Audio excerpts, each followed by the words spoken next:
hands. I sing songs that I never write, 'cause they go on by the moment. This Jeep is probably the most significant vehicle to come along in the last 10 years. In fact, since the last JK. The JK saved the automotive aftermarket as far as four-wheel drive. This vehicle will do it again. The aftermarket is going to love this vehicle, even more so than the JK. It's roomier than a JK. It has more high tech. The doors being aluminum, everybody loves to take off their doors. Well, now you can do it by yourself rather than trying to lug it around. There's a lot of people that didn't want solid axles. They didn't want a folding windshield. They didn't want all the hallmarks of what makes Jeep a Jeep. They actually pulled it off. Really, really something to see. And like I say, the aftermarket, they're going to love it. Gonna love it. Just like the original Eugene the Jeep.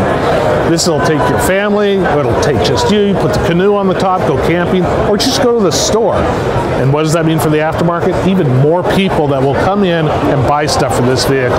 That's what they're looking forward to. It's like a palette, sort of like a painting. Jeep has provided you this canvas. Now it's up to the aftermarket to give the palette to the consumer and make it whatever they want.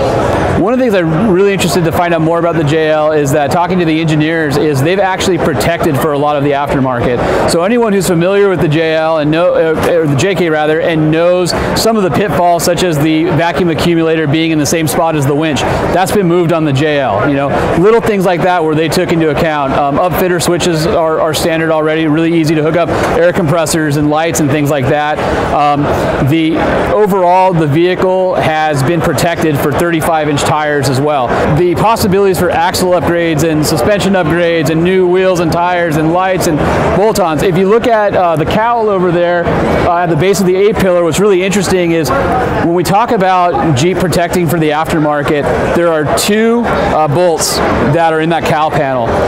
They are not used for anything but additional add-ons from the aftermarket. That's why they exist. There's actually body structure behind the cowl that will allow you to bolt things to that, and there's structure to hold it. I mean, there's just so many things about the JL that they thought about that are better. A lot of ideas that did come from the aftermarket, but still plenty of opportunities to take it to the next level. Just so much to like about the vehicle and so much to build on. And the guys that are doing storage things, there's a new trail rail system.